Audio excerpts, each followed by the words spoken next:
बिस्मिल्लाहिर्रहमानिर्रहीम। अस्सलाम वालेकुम नादरीन, आप यूट्यूब चैनल देख रहे हैं, मैं इमरान खान। नादरीन, पाकिस्तान तहरीक इंसाफ के मज़ीद रहनुमाओं को और कारकुनों को सज़ाएँ सुना दी गई हैं। फैसलाबाद में राना सनाउल्लाह साहब का एक डेरा है, उसके बाहर एहतजाज करने के लिए गए थे कारकुनान। 9 मई के हवाले से ये सज़ाएँ हैं और अब जो इतला आई उसमें 59 रहनुमाओं को और कारकुनों को सज़ा सुनाई गई 10 साल के लिए, यानी उन्हें 10 साल की कैद की सज़ा सुना दी गई और दहशतगर्दी का मुकदमा है, जबकि 16 को 3 साल तक की कैद सुना दी गई। और 9 मई का ये मुबैना वाक़या है। अब पाकिस्तान तहरीक इंसाफ जो है वो फिर एहतजाज उन्होंने शुरू कर दिया। उन्होंने कहा जी ये क्या बात है, यानी आप अब जिन्ना हाउस और राना सनाउल्लाह के डेरे को भी एक लेवल पे लेकर आ रहे हैं। और दूसरा, एहतजाज लोग कर रहे थे, क्या इतने सारे लोगों को आप ऐसे बाटा रेट पे सज़ाएँ दे सकते हैं? उनमें कई लोग ऐसे हैं जो वहाँ पे मौजूद भी नहीं थे, जिनका उस जगह से कोई उस दिन ताल्लुक़ भी नहीं था, जैसे कि ज़रताज गुल वज़ीर साहबा को अगर आप सुने तो वो ये बताती है मुझे 4 केसेस में 10-10 साल की सज़ा इस इल्ज़ाम पर दी गई है कि मैं 7 मई को ज़मान पार्क में इमरान खान साहब और दीगर के साथ मीटिंग में शरीक थी। मैंने अदालत में तमाम सबूत और तस्वीर पेश किए हैं जिनमें मेरे हल्के के लोगों ने ये गवाही भी दी है कि मैं उस दिन 700 मील दूर डेरा गाजी खान में अपने हल्के में शादियों और दीगर तकरीबात में शरीक थी। ये तमाम स्क्रीनशॉट्स मौजूद हैं। सरकारी गवाहों ने भी क्रॉस एग्जामिनेशन में कहा कि हमने ज़रताज गुल वज़ीर का नाम नहीं लिया। FIR में भी मेरा नाम नहीं है। 8 महीने बाद मेरा नाम ज़िम्नी में डाल दिया गया। मेरे खिलाफ़ कोई सबूत भी नहीं है, कोई सबूत पेश नहीं किया गया। फिर मेरा सवाल ये है कि मुझे किस जुर्म में 10-10 साल की सज़ा सुनाई दी। अब ये ज़रताज गुल वज़ीर साहबा को सवाल उठाना तो बिल्कुल जायज़ है, सवाल उठाना चाहिए।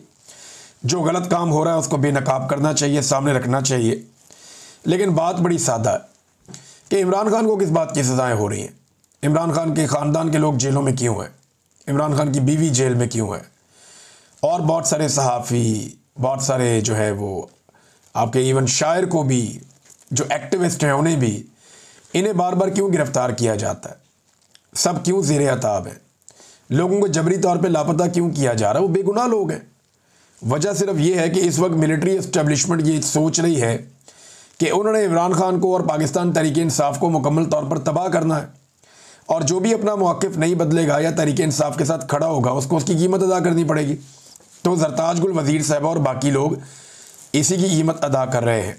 बहरहाल यहाँ पे फवाद चौधरी साहब और एक ज़ैन कुरैशी साहब हैं, इनसे में तो और कुछ और लोग भी हैं, कारकुन भी हैं।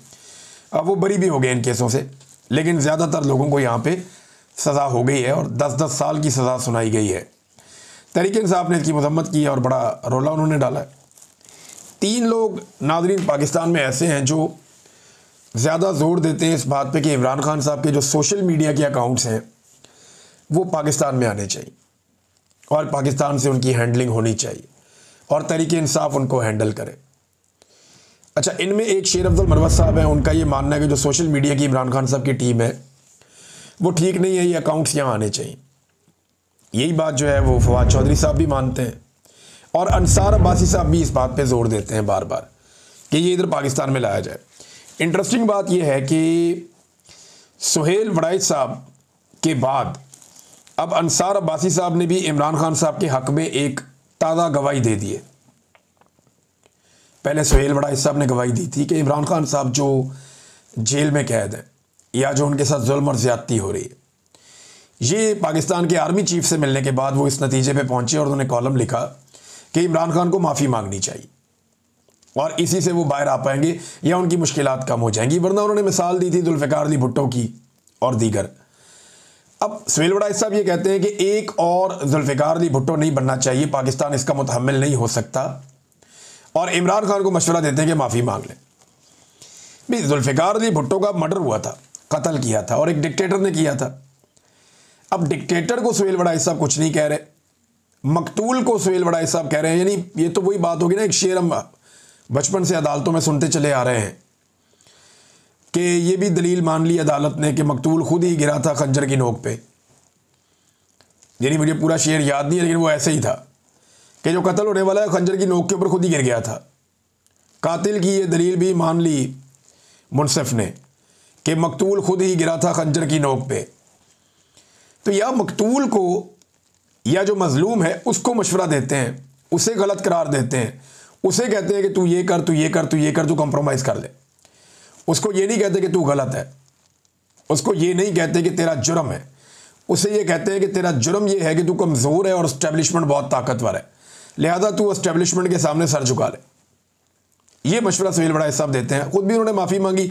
अब देखें ना, सुहेल वड़ाइच साहब की जितनी जल्दी माफ़ी आई है, वो जो माजरत जो छपी है कॉलम के अंदर, उसमें सुहेल वड़ाइच साहब ने बड़ी बारीक तरीके से पहले सबसे माफ़ी मांगी।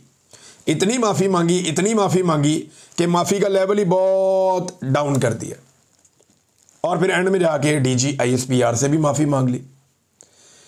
तो ये सुहेल वड़ाइच साहब बड़े जर्नलिस्ट हैं, अल्फाज से खेलना तो उन्हें आता है, लेकिन DG ISPR ने उनके साथ ज़्यादती की। देखें, पहले मुलाकात करवाई गई स्पेशली उनकी आर्मी चीफ से। ऐसे तो नहीं कि वो मुंह उठा के जाता और आर्मी चीफ से मिल लेता, तो स्पेशली आर्मी चीफ से उनकी मुलाकात अरेंज करके करवाई गई। उस मुलाकात के बाद जनाब खाने पे भी बिठाया गया। फिर जो बातें हुई वो उन्होंने रिपोर्ट कर दी, और मेरी इतला के मुताबिक उन्होंने मर्जी से रिपोर्ट की थी। बाद में उनका जो इम्पैक्ट आया उसकी वजह से एक रद्द-ए-अमल आ गया, और रद्द-ए-अमल में अब एक सीनियर सहाफ़ी को, जिसको इस्तेमाल किया गया, जिसको बताया गया, बुलवाया गया, उसे कहा जा रहा है जी वो मफाद परस्त है और वो अपने ज़ाती फ़ायदे के लिए मन गढ़ंत कहानी सुना रहा है, झूठ बोल रहा है। ये ज़्यादती है, ये DG ISPR को नहीं करना चाहिए था, ये काबिल मज़म्मत है। अब अंसार अब्बासी साहब ने भी गवाही दे दी सुहेल वड़ाइच साहब के बाद कि इमरान खान का कसूर नहीं है, मिलिट्री एस्टेब्लिशमेंट ने इमरान खान को अंदर रखा हुआ है। इमरान खान अगर मिलिट्री एस्टेब्लिशमेंट के साथ अपने मामला ठीक कर ले तो बाहर आ जाएंगे। सुने वो क्या कहते हैं, एक हिस्सा पढ़ के सुना रहा हूँ। वो ये कहते हैं कि इमरान खान की मुश्किलात में कमी माफ़ी मांगे बगैर भी मुमकिन है। पहले माफ़ी का मुतालबा हो रहा था, अब हो रहा है कि चले माफ़ी ना मांगे, लेकिन माफ़ी मांगे बगैर भी आपकी मुश्किलात कम हो सकती हैं। खान साहब को सिर्फ अपनी हिकमत अमली बदलना होगी। फ़ौज के ख़िलाफ़ ना खुद कोई बात करें और ना ही अपने किसी भगौड़े को या सोशल मीडिया को ऐसा करने दें। अच्छा, फ़ौज के ख़िलाफ़ तो इमरान खान बात ही नहीं करता। इमरान खान तो कहता है फ़ौज भी मेरी, मुल्क भी मेरा। फ़ौज के ख़िलाफ़ बात नहीं करता। इमरान खान जनरल आसिम मुनीर के ख़िलाफ़ बात करता है, क्योंकि इमरान खान को ये लगता है कि इमरान खान की तमाम मसाइल के लिए ज़िम्मेदार इस वक्त जनरल आसिम मुनीर है। इमरान खान को लगता है कि वो अपने हलफ से खिलाफ वर्जी करके मुल्क के अंदर अपना लॉ चला रहे हैं और अपने फ़ायदे के लिए अपने इदारे को इस्तेमाल कर रहे हैं, जिससे इदारे को बदनामी भी हो रही है। ये इमरान खान साहब को लगता है। अब इसमें जो है वो अब्बासी साहब ने वही बारीक काम किया जो हमेशा से होता आ रहा है कि जनाब अगर आप आर्मी चीफ की गलती की निशानदेही करेंगे, या अगर आप ये कहेंगे, मुशर्रफ भी यही करता था। मुशर्रफ जो भी करता था वो फ़ौज के खाते में डाल देता था कि जी हम तो फ़ौज हैं। इसी तरह जो कुछ भी इससे पहले जर्नैलों ने किया, जनरल याया ने किया, जो जनरल अयूब खान ने किया, जो जनरल ज़ियाउल हक ने किया, या जो बाकी जर्नैल जिन्हें बहुत ज़्यादा शौक़ था सियासत में और चीज़ों में आने का, उन्होंने जो कुछ भी किया वो सारा वो फ़ौज के खाते में डालते थे ना। इस तरह तो जनरल फैज़ हमीद ने जो भी किया वो भी फ़ौज के खाते में डाल दें आप, उसको आप अलग से क्यों ट्रीट कर रहे हैं? तो इमरान खान साहब उसी तरह जनरल आसिम मुनीर को सिंगल आउट करते हैं जैसे PMLN वाले या बाकी लोग जो हैं वो जनरल फैज़ हमीद को सिंगल आउट करते हैं, और बिल्कुल ठीक करते हैं। जो गंदा काम उसने किया उसको सज़ा मिलनी चाहिए। अब अंसार अब्बासी साहब कह रहे हैं कि मुझे यकीन है कि अगर इमरान खान साहब ज़रा ये मामला कर लें तो तहरीक इंसाफ की मुश्किलात कम होंगी। तारीख शाहिद है कि चंद एक मिसालों को छोड़कर सियासतदानों के खिलाफ मुकदमात ख़त्म हो ही जाते हैं। अब ये अंसार अब्बासी साहब कह रहे हैं। तो ये दूसरी एक बड़ी गवाही है जो मीडिया में से आई है। देखिए मीडिया का मसला क्या है, ज़रा इसको ज़रा थोड़ा आप समझें। पाकिस्तान में ना लंबे अरसे तक दो पॉलिटिकल पार्टीज़ रही हैं, एक पीपल्स पार्टी और एक नून लीग। एस्टेब्लिशमेंट बारी बारी सबके साथ अपने ताल्लुकात रखती रही है। तो पाकिस्तान की सहाफ़त भी तकसीम होगी दो हिस्सों में। पाकिस्तान की सहाफ़ियों की एक बड़ी तादाद नून लीग के हमायती बन गए और एक बड़ी तादाद पीपल्स पार्टी के हमायती बन गए, और जो बाकी रह गए वो काफ लीग का दौर जब आया तो वो एस्टेब्लिशमेंट के हमायती बन गए। तो बड़ी पोलराइजेशन होगी पाकिस्तान के मीडिया में। अब जब भी कभी इनमें से किसी एक जमात की हुकूमत आती थी तो दूसरे को लगता था कि यार, और उनके सहाफ़ियों को भी लगता था कि हम अपोजिशन में चले गए। इसी तरह जब दूसरी जमात की हुकूमत आती थी तो उन सहाफ़ियों को लगता था हम हुकूमत में आ गए, और इन सहाफ़ियों को लगता था हम अपोजिशन में चले गए। तो सहाफ़ी भी अपनी अपनी पसंदीदा पॉलिटिकल पार्टी के साथ हुकूमतों में आते और जाते थे। हत्ता कि इन्होंने सरकारी ओहदे लेना शुरू कर दिए, इन्होंने गैर मुल्की दौरे करना शुरू कर दिए, इन्होंने सरकारी वसाइल के ऊपर सहाफ़ियों ने इंजॉय करना शुरू कर दिया। कुछ सहाफ़ी जो है वो ये जानते थे कि इस्टेब्लिशमेंट हमेशा हुकूमत में रहती है और उन्होंने इस्टेब्लिशमेंट के साथ ताल्लुकात बेहतरीन बना लिए। अब उनकी भी सारी उंगलियां घी में और सर कढ़ाई में। फिर हुआ ये कि इमरान खान ने इन सारों से लड़ाई की तो ये सारे इकट्ठे हो गए, पीपल्स पार्टी, PMLN और इस्टेब्लिशमेंट। जब ये सारे इकट्ठे हुए तो इनके सहाफ़ी भी सारे इकट्ठे हो गए।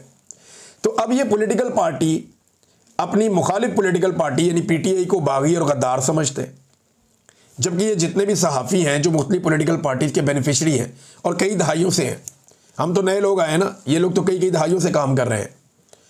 तो ये जो पुराने सहाफ़ी हैं ये अब उन इख्तलाफी आवाज़ों को जो इस वक्त सोशल मीडिया पे या इधर उधर बात कर रही हैं, ये उन्हें बागी और गद्दार समझते हैं और ये ज़हनी तौर पे ये कबूल कर चुके हैं कि यही सेटअप में हम सबका भला है, क्योंकि हम सारे मिल मिला के हुकूमत में आ गए। यानी सुहेल वड़ाइच साहब जो हैं उनके बेहतरीन ताल्लुकात पीपल्स पार्टी से हमेशा रहते हैं, उन्हें हम पीपल्स पार्टी के कैंप में गिनते हैं। हामिद मीर साहब आप देखेंगे नून लीग पे भी तनकीद कर देंगे, PTI पे भी करेंगे, एस्टेब्लिशमेंट पे भी करेंगे, लेकिन पीपल्स पार्टी के लिए वो रास्ता हमेशा बनाते हैं। इस तरह इरफान सिद्दीकी साहब जो है वो हमेशा देखेंगे रास्ता बनाएंगे PMLN के लिए, बल्कि अब तो वो एक सेनेटर हैं। और बहुत सारे सहाफ़ी हैं जो PMLN के लिए रास्ता बनाएंगे। इक्का दुक्का जो है वो फजल रहमान साहब के बहुत करीब हैं। तो इस तरह हर पॉलिटिकल पार्टी ने अपने अपने, और आप पाकिस्तान तहरीक इंसाफ के साथ वो सारे जाके खड़े हो गए हैं जिन्हें लगता है कि ये सारे मिलकर गलत कर रहे हैं पाकिस्तान के साथ, तो वहाँ पे भी एक पोलराइजेशन हो गई है।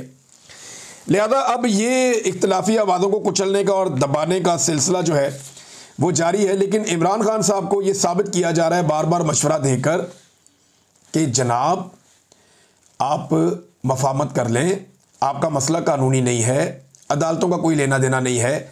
जो गवाही दी थी अभी सुहेल वड़ाइच साहब ने, वही गवाही अब दे दी है जनाब मोहतरम अंसार अब्बासी साहब ने भी, कि इमरान खान का मसला कानूनी आईनी नहीं है, अदालती नहीं है, मुकदमात का नहीं है, मसला एस्टेब्लिशमेंट के साथ फड्डा है। एस्टेब्लिशमेंट जिस वक्त अपनी जिद छोड़ देगी इमरान खान बाहर आ जाएगा, या इमरान खान को एस्टेब्लिशमेंट के सामने सरेंडर करना पड़ेगा, जो इमरान खान नहीं करना चाहता। तहरीक इंसाफ ने रद्द-ए-अमल दिया जी अंसार अब्बासी साहब की बात पे। उन्होंने कहा जी मुबारक हो, डाकिया खबर लाया है कि माफ़ी की अब ज़रूरत नहीं है, बस फ़ौज के ख़िलाफ़ कोई बात ना करें और ना ही किसी को करने दें। डाकिया साहब, पहली ये बात है कि इमरान खान पूरी फ़ौज के ख़िलाफ़ बात नहीं करते, सिर्फ आसिम लॉ के बारे में बात करते हैं जो जुल्म की हद पार कर चुका है। दूसरी बात यह कि सोशल मीडिया आज़ाद है, हर शहरी जिसके पास स्मार्टफोन है वो सोशल मीडिया पर अपनी राय देता है, और आजकल ये राय फ़ौज के बड़ों के सख्त खिलाफ है, क्योंकि उन्होंने माओ बहनों और बच्चों को जुल्म का निशाना बनाया और गोली तक चला दी, जिसमें कई लोग शहीद हुए हैं। एक ख़त वहाँ भी पहुँचा दें कि जुल्म ख़त्म करें ताकि वहाँ पर मुश्किलात कम हो। अब मामला ये है ना, देखें शेर अब्दुल मरवत ने भी ये बात की कि मुझे इतनी तकलीफ़ होती है PTI की तनकीद पे, या जो मुझे बुरा भला कहते हैं, तो सोचें कि इनके मुखालिफिन को या एस्टेब्लिशमेंट को कितनी होती होगी। क्या ये मीडिया हमेशा से ऐसा ही था? ऐसा तो नहीं था।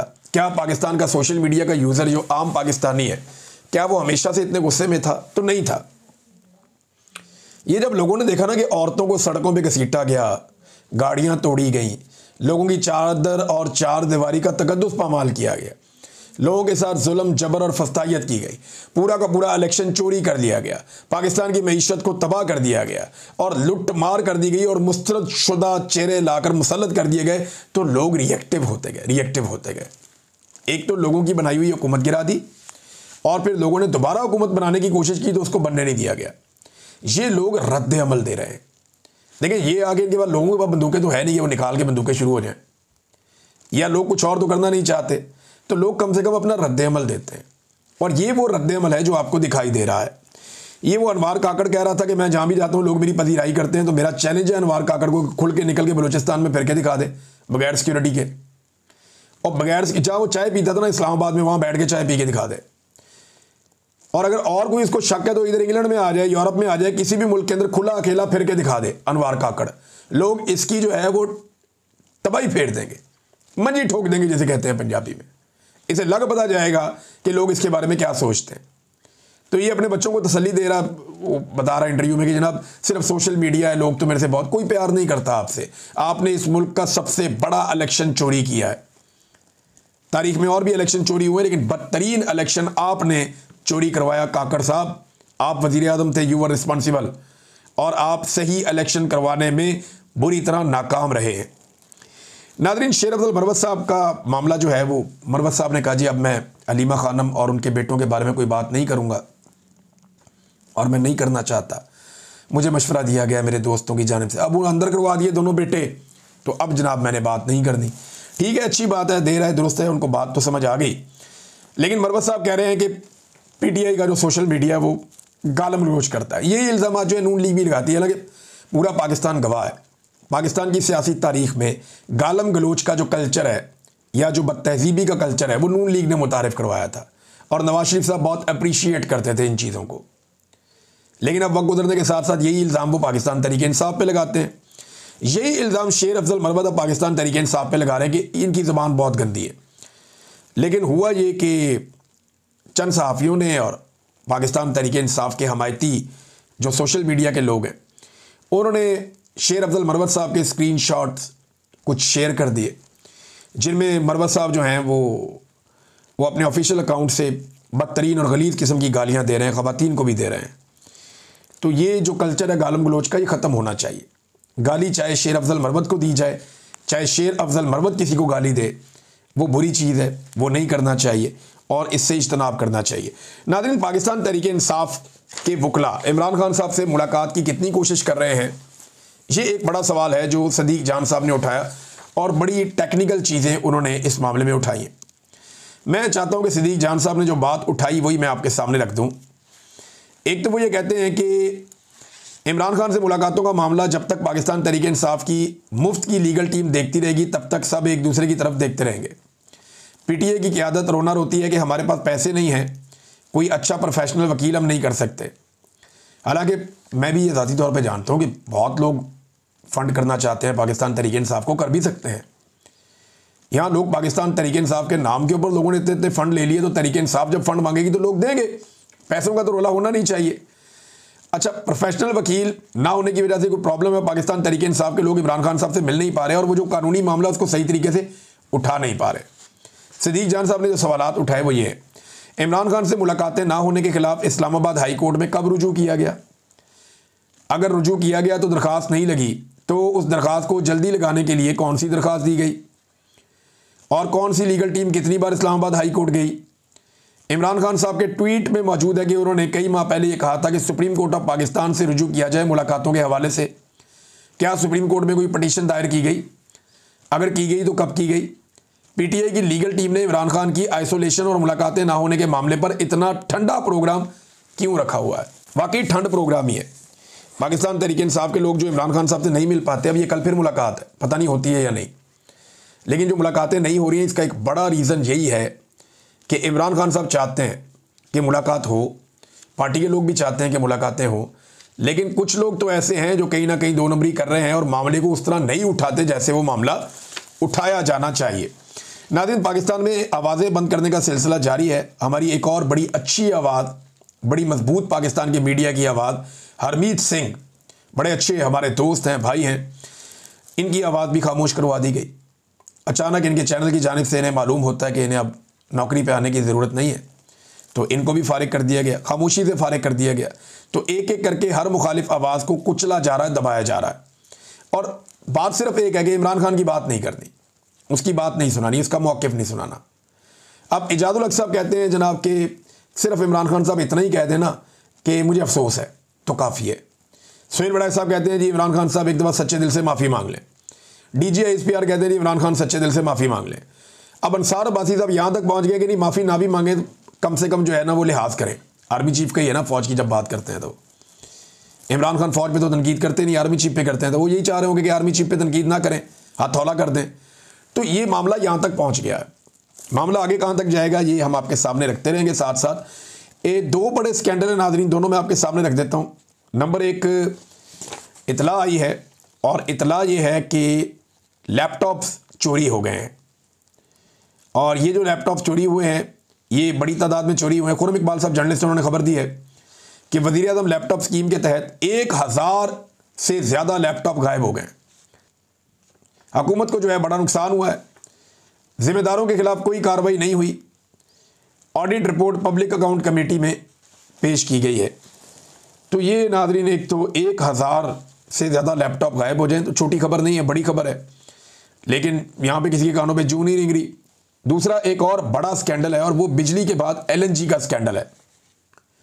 यानी ये मुस्लिम लीग नून का तोहफा था कि जब पाकिस्तान को 20,000 मेगावाट से 22,000 मेगावाट बिजली चाहिए थी तो इन्होंने 41,000 मेगावाट बिजली के प्रोजेक्ट्स लगा दिए, और वो इस तरह के लगाए कि बिजली बनाएं या ना बनाएं आपने उनको बिल देते रहना है।